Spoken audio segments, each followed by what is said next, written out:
This thing that I have found is what I would call my gracious space. Hi folks, here we are. I'm Jack Carlisle, Gracious Spaces, and we are high atop the lovely city of Old Town Orange, a historical little quaint community tucked away in California. And we are pleased today to have with us Tammy Harris.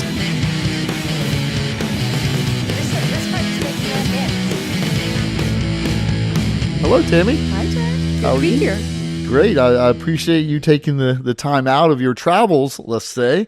And I want to start by saying you are doing everything that I love. You're traveling, you're eating, you're seeing beautiful wilderness, you're hiking, you're spending time with your loved ones, and all of this in a 30-foot rig. Tell me a little bit about that. So my husband and I retired 3 years ago, and we decided to be a little unconventional in our retirement years. And this had kind of always been a dream of mine, but he wasn't as excited about it as I was. Yeah. No, it took some, thinking. We really, kind of, what would this look like if we actually just went on the road and traveled? I'm from Kentucky originally, so I feel like our entire marriage, we traveled California or Kentucky. Right. And I knew there was a lot of stuff in between here and there that was worthwhile. And so we just decided to hit the road and we jumped in. So you laid the groundwork with him, though. Did you ease into that little idea, having dinner occasionally, tossing that out there? Or, yes. And he came around. He does not warm up quickly to ideas like that. And this was so far out in left field. I think he was a little blown away. But to his credit, he came around, and not only that, he's having the time of his life. So wow. He's so happy he did it, huh? He is. I think he really is. So it's fair to say you're probably the most adventurous of the two. Yes. I think he would agree. But that's kind of a cool combo because you're on the road and he's probably mapping the whole thing out and you're like, oh, just make a right, take a left up the road. So how do you plan that? Do y'all sit together and kind of say, hey, let's go up to Northern California? How does that evolve? So we, the first 2 years, we had had an estate sale, sold all of our stuff. Our house was empty. We rented it to a wonderful young family for 2 years. And that 2 years we planned out together kind of meticulously. And in making these arrangements, you have to do it far ahead of time because things fill up, especially in California.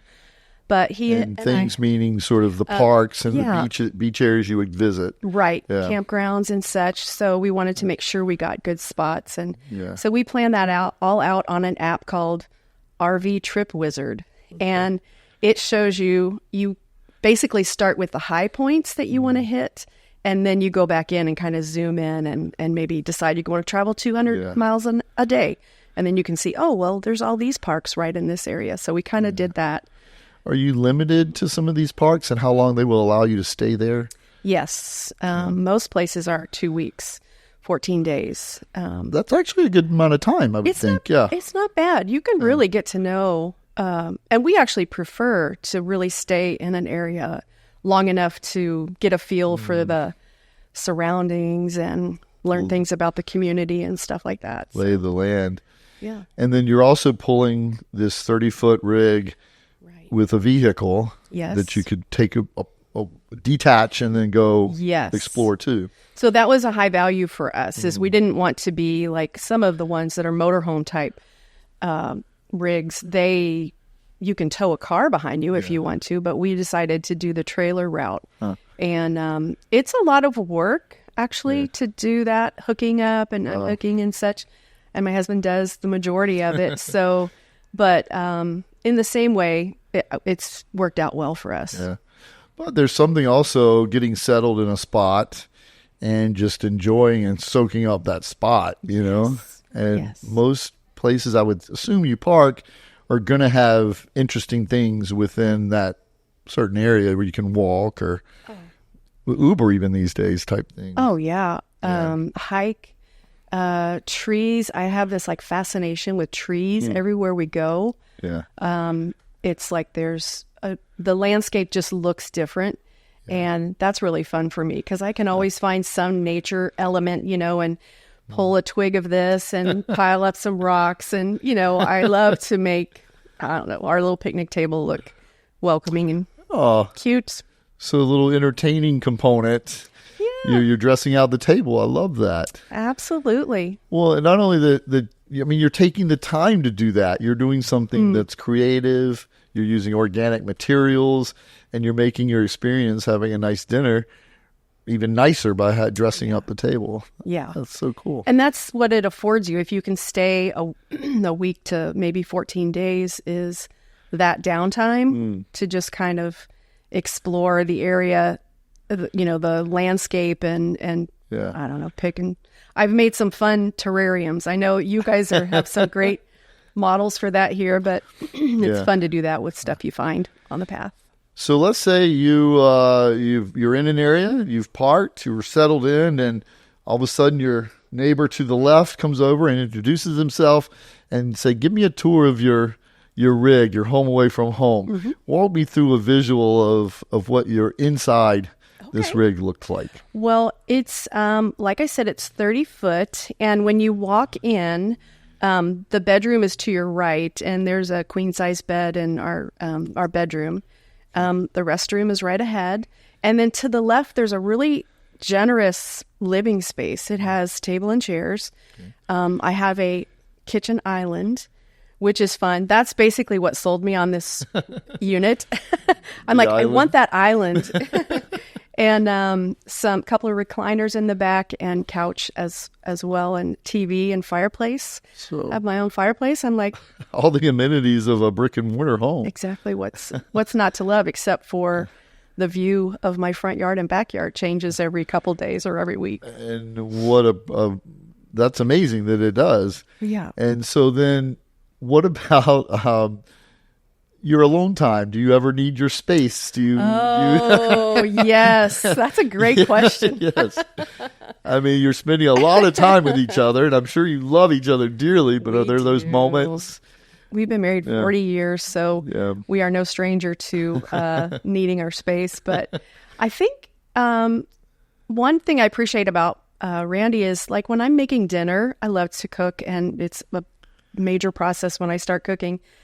And he will go for a walk, or we always build our outside area so that we have some really comfy patio, I guess, lounge chairs out there. And he'll go spend some time there and just give me space so I can play my own music. Because, another thing with being in tight quarters, he's a music-aholic.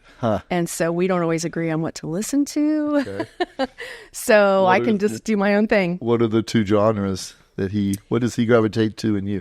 I couldn't possibly address his musical taste. They're very elaborate, down a lot of rabbit trails, and he switches back and forth a lot. But he does like jazz recently, and I am not a huge jazz fan. Yeah, it's very frantic, and my mind can't handle all that. A lot of ups and downs. Yeah.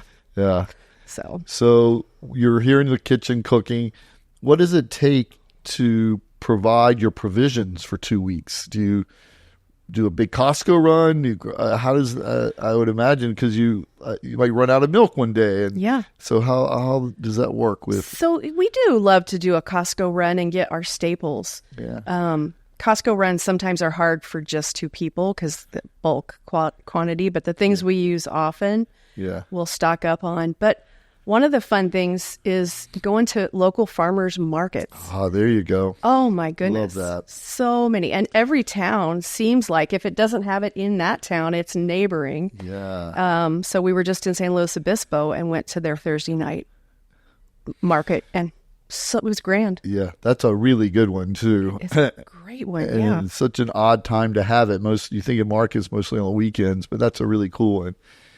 And you're meeting the locals, I would say. Exactly. And you're seeing what they produce. Everybody has their own, California is known for so much is produced here and grown here. And so, like local honeys and cheeses and... the quality is off the charts. Yeah. So does Randy do any cooking at all? Or? My husband is such a good breakfast cooker. Cook, I guess you'd say. And so he makes me breakfast every morning. Every morning? Every single Lucky morning. you. I know. Yes. So that's a treat, but that's about all he enjoys doing. Mm-hmm.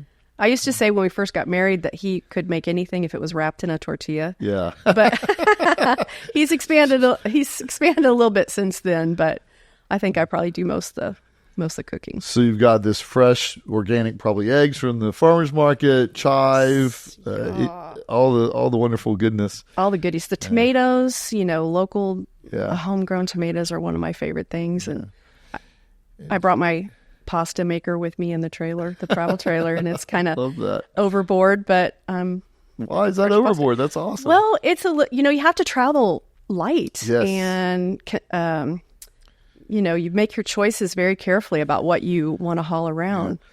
Well, I reflect back to you saying you had an estate sale when you first started this journey. Yeah. Mm-hmm. That alone in itself, you've had these things you've accumulated over your whole life, memories, Treasures. and to delete some of that stuff had to be hard. Just that first step. Oh, would it was overwhelming. Yeah. I mean, there's just so much. My parents were collectors. My in-laws were collectors, and we, when they passed, we had to get rid of their stuff, and of course, we inherited a lot of that.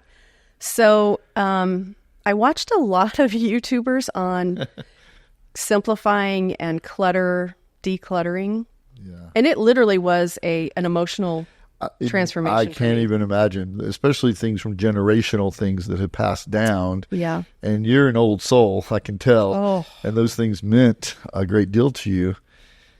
And I was able to pick and choose, Yeah. some things that we obviously would never part with. Yeah. But on the other hand, as we got deeper into it, it became freeing. And because I was such a collector, it was also very cluttered environment, I think you would say, of my garage specifically. My husband, he always teases me that he didn't even know we had a garage floor because there was so much stuff in there. Because I always had projects I was going to work on and this and that and the other thing. But like I said, ultimately, it has been just one of the most freeing things we've ever done. So there's an opportunity for you to take many breaks in between traveling and come back to your own home Yes. and spend short periods. What's the longest you've been away on the road?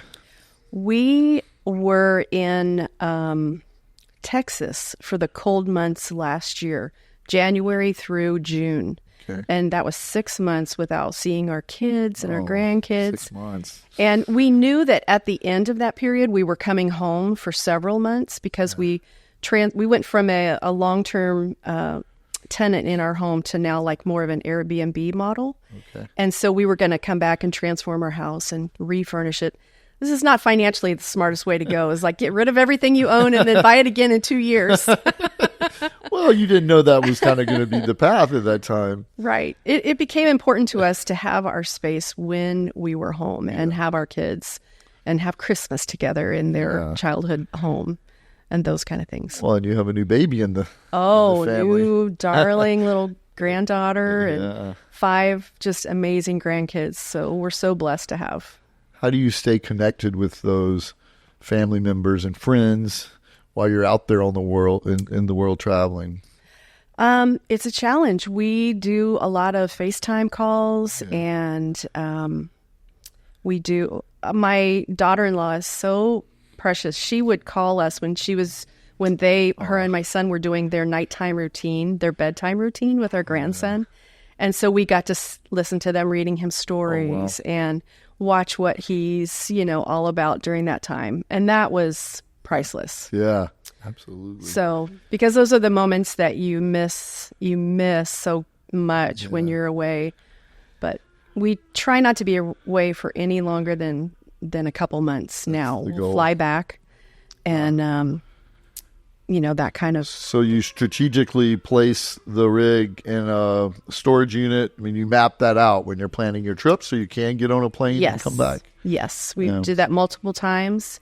And ultimately where we landed on that 2-year stretch where we were doing this full time is we landed in Kentucky, which is where I'm from.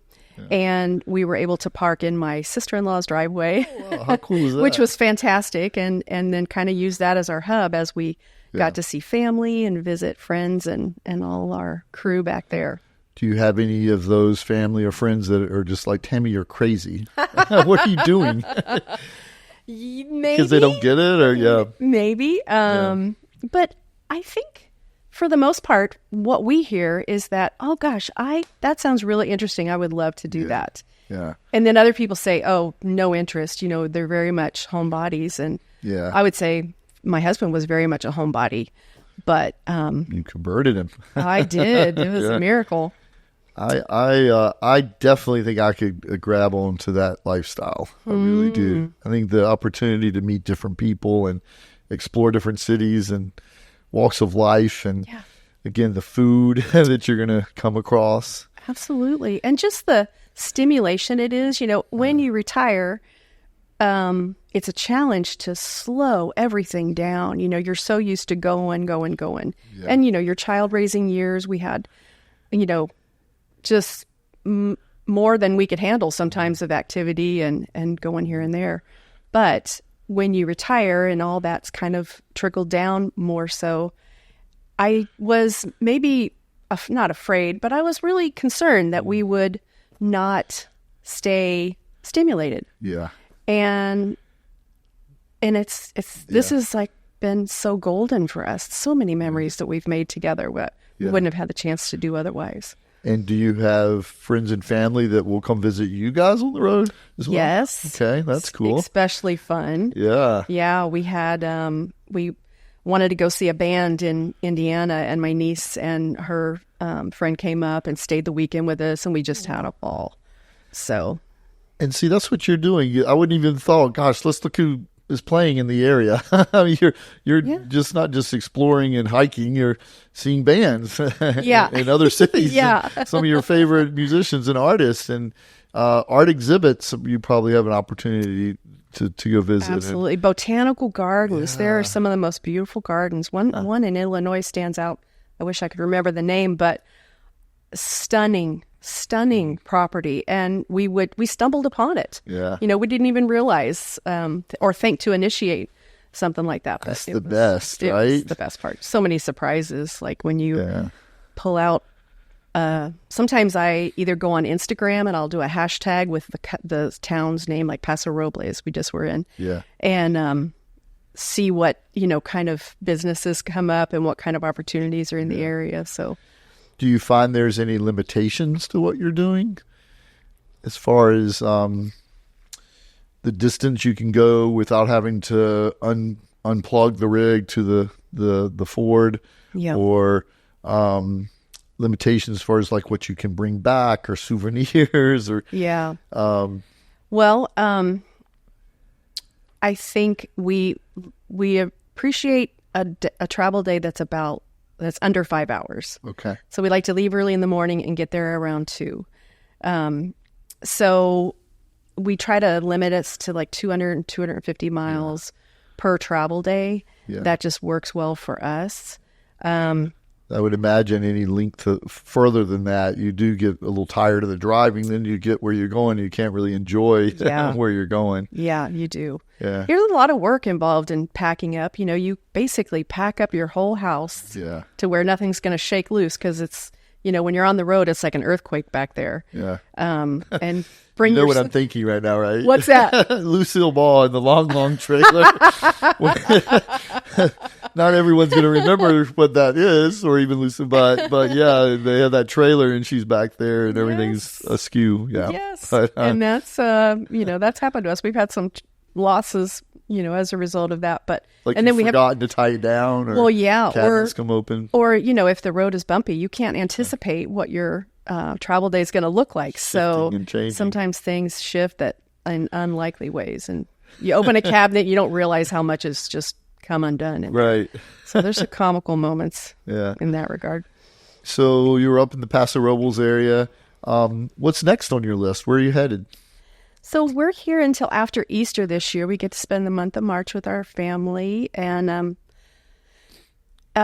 we didn't anticipate this, but we kind of got ourselves into a fun project that's going to last for several months this year. Okay. Starting in April, we're going to be in Arizona, up in the elevation in the pines, and there's a family lodge there that has about 3 acres that needs to be mowed every week, and the family members, some maybe are aging. Wow. And so we're going to take a spot there, a permanent spot, not permanent. It's to last during the stretch, I think until October. The mowing season. The mowing season. You know? And then I get to help with gardening, and there's a family lodge, and I will hopefully get to do some hosting of some of the families that come and are a part. You know, they have their family reunions there. Perfect for you. I hope so. Oh my I'm gosh. stoked because You'll be like tree branches, bringing them and slapping them on the table,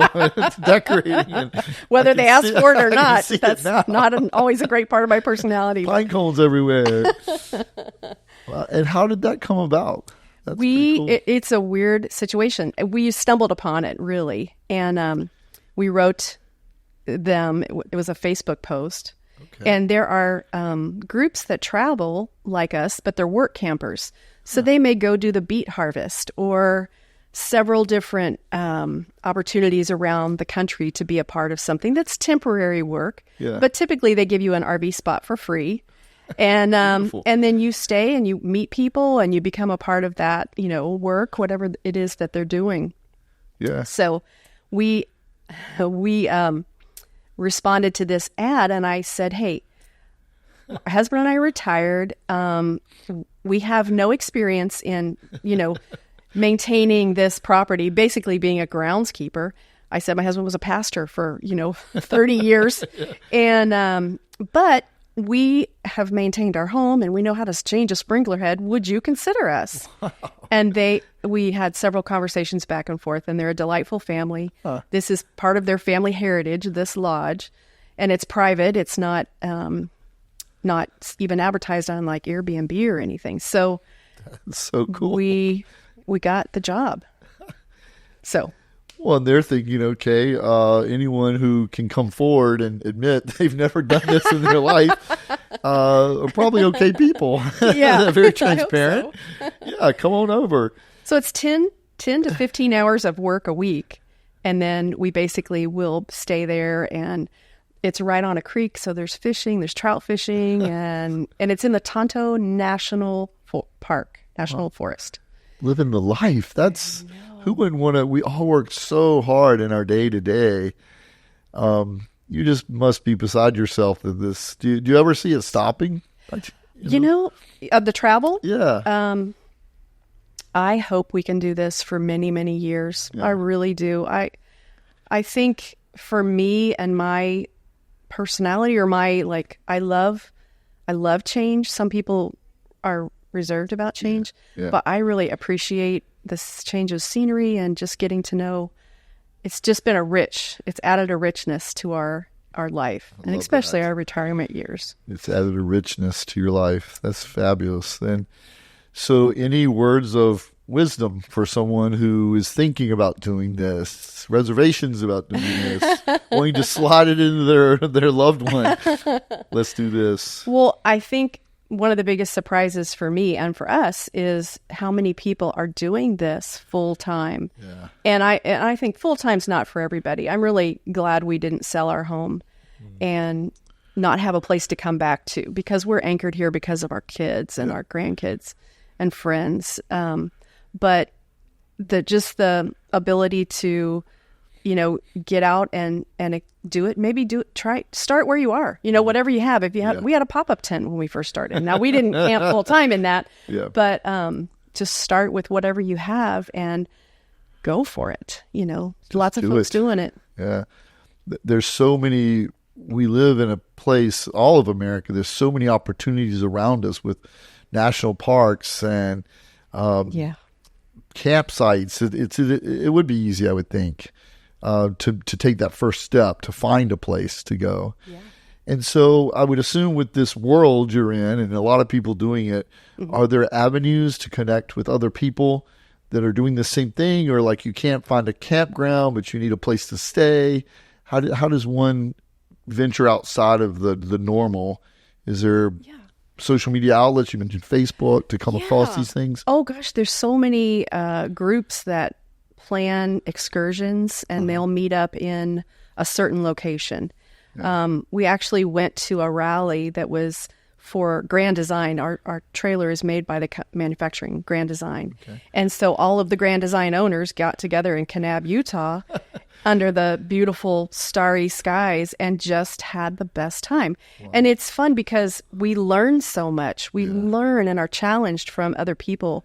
What's their experience been? What's their favorite places? Yeah. How, how they handle being on the road, and tools become really important to you when you're traveling full time, because you're always looking for the, space-saving gadget or whatever it is, That's where I would probably lose it, because I'm not that person. I don't even have a screwdriver around here, for God's sakes. How am I going to be prepared on the road? Oh, sure, we'll just wing it. So that's where the balance comes in, I would think, between you and your husband, too. He seems like a fix-it-gadget kind of guy. Yeah. No? Not so much, but he's learned a ton, and he works tirelessly on keeping us, up and running. So it's amazing. I was telling somebody on the way in, he makes fun of me because I carry all these plants around with me, and they're all plants that when I was here at the potting shed, you would go through and you'd be like, oh, nope, this one can't sell this one, not retail worthy. And I'd be behind you picking it out of the trash. And now I have literally 3 tubs of plants that travel in the basin of the shower when we're on the road. But they bring me joy. Poor Andy hasn't had a shower in weeks, but the plants are good. Yeah, he has to move like half an hour of moving stuff out of there before he gets a shower. But putting them out on my picnic table and making it all look nice. I mean, I love the environment here, the vibe here, and I think it's just part of. I strive maybe to recreate that, in my little way. Very sweet. So, what about hiccups along the way? Any kind of disasters, or just something that you were faced with that was a challenge? Yeah, there's been a lot, really.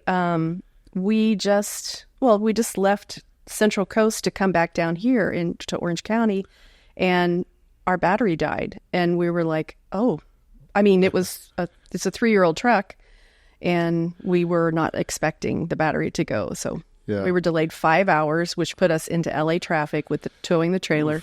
So those kind of days are really stressful. We passed in New Mexico, a wide load on a hairpin turn. Oof. And we did not see him coming, and he did not see us coming. And there was a very steep thing off to the right. So that just blew my mind. I can't look down in those kind of cases. No, it would have. It's too large moving vehicles. Yeah, and he actually he was on the inside. He actually ended up hitting the mountain. So we saw his back tires kind of jump and skip over. Wow. But we're so grateful for the safety we've been granted because, things can get scary out there. But I guess for us, the joy of it all has outweighed those hairy moments. Well, even weather related. Oh, yeah. Up and down the California coast, you had enormous waves and unexpected rainfalls. Just tons of rain. Yeah. And then the high winds we just had recently with that February storm up there was like shaking our trailer, and we're pretty solid. But so there's always that. And I think I pride myself in being flexible and being able to pivot. Yeah. And that is a good trait for being on the road because, if it does become a weather threat or something, and we feel more comfortable these days shifting like that and be like, okay, well, this is not, we don't want to stay the full time. We'll just, hit someplace else up. Do you do any of the driving? It was all rain. I do a ton of driving. Oh, awesome. Mm-hmm. Yeah, I can actually hook up the rig myself. Very proud of that. My husband broke his leg a year ago, January, in an ice storm in Texas. And that's another moment that was a little hairy, but I had to, for like 2 months, do all of the hookups, all of the driving, everything. Sink or swim. So it's kind of fun. I kind of feel really badass when I do that. So it's a good feeling. I love that. That's awesome. And then friendships. I imagine you've gained some pretty cool, come across some characters, some solid friendships. Have you maintained any of those along the way? Now, that's really challenging when you meet people who are so like nomadic like us when we're on the road. Of course, we have our treasured friends from life from here, but when we're traveling, we make friends and everybody just kind of moves on. And I don't know that we've had. Have you ever come across any individuals that you've seen prior? Like you're all of a sudden, we're on the same path. Hey, it's you again. Yeah, that'd be fun, but it hasn't happened very often. But it goes different directions, their own agendas. It does. Now, we do have some like folks that we follow on YouTube that actually really helped me when I was thinking this through in the beginning, and Randy and I were trying to decide if this was for us. We have some families that we follow that have been traveling for like, I don't know, years and years, 7-10 years. Yeah. And so those folks we'd love to run into because they're just like, celebrities in our mind. Yeah. Well, they're out there doing it, you look up to them. Yeah. Are you documenting any of this other than the obvious sort of photos on your phone? I do have a journal that I keep, Nice. and I write about things like trees and rocks and like places that touch me and experiences that we've had. Special moments. Yeah. And it's important, I think, to do that because you forget. I forget. Yeah. Just so many, doesn't have to be a big momentous occasion or a moment, but simple pleasures that you enjoy in life, I right? would forget it was Tuesday. That would be me. I'd be like, Randy, what day is it today? Oh, we say that all the time. We literally say that all the time. Yeah. But I think that the retirement and then hitting the road right after that, and it was also right after 2020 too. Yeah. So we were all in kind of a weird space at that time. But it has made, I don't feel like we have mundane days. Yeah. Every day's different. And for me, that's nourishing. Well, for me, you're incredibly inspiring. You guys are doing something I would love to do, and so cool. I feel like that will be in my path someday. Good. But it also brings me back to my childhood, my mom and dad packing up the big old Pontiac station wagon. Oh, I love it. Going to the lake and so you're building memories as well that will go with you throughout. I know you had mentioned earlier to me there was a wonderful quote. Yes. And can we wrap it up just with this beautiful quote that we're about to hear? Well, now that you've built it up. I did think about just some notes and some things that are meaningful to me. And I love this quote. It's by John Muir. Oh. Which, of course. So appropriate. I know. I'm going to make you a sign for this and you're going to sell it in the store. Let's do it. It's just, of all the paths you take in life, make sure that some of them are dirt. Wow. And that, to me, is powerful. Yeah. Simple and powerful. Yeah. Because we have enjoyed playing in the dirt in our retirement years. And I think as long as, the Lord allows us to do it, we'll keep at it. There's two things that brings to memory to me that are important for me. And one thing is my grandfather always said, like, wearing gloves in the garden is like wearing socks in the shower. You gotta feel the dirt, when you're digging. And then secondly, Trip to Bountiful is one of my favorite movies with Geraldine Page. Have you ever, are you familiar? I don't remember it. Oh, Tammy, you'd love it. To write that down. Yeah, Trip to Bountiful. You have this elderly woman and her son thinks she's getting too old for her farm, brings her into the city and puts her in an apartment. And then she scrimps and scrapes and saves and conniving, and she just saves until she finally gets enough money for a bus back to her home where she can dig in the soil one more time. So it's about her journey. She was actually nominated for an Oscar but passed away that week of the Oscars. And this is a black and white film, so back in the day. But anyway, that quote, I'm going to have you repeat that one more time for me. I just love that, that you bring that to us. Of all the paths you take in life, make sure that a few of them are dirt. I love that. That's so cool. Well, am so thankful that you've been here to share your experience, you and Randy. And, Thank you, Jack, for having me. This is really a treat, and of course, fun to hang out with you because I haven't seen you in several months. So you've been traveling. I've been jealous. I had to live vicariously through you. But well, we will definitely put you on the list further down the road to talk about more of your travels. And we wish you and Randy the most, and enjoy your family while you're home for the Easter holiday. And thanks for being here. thank you, Jack.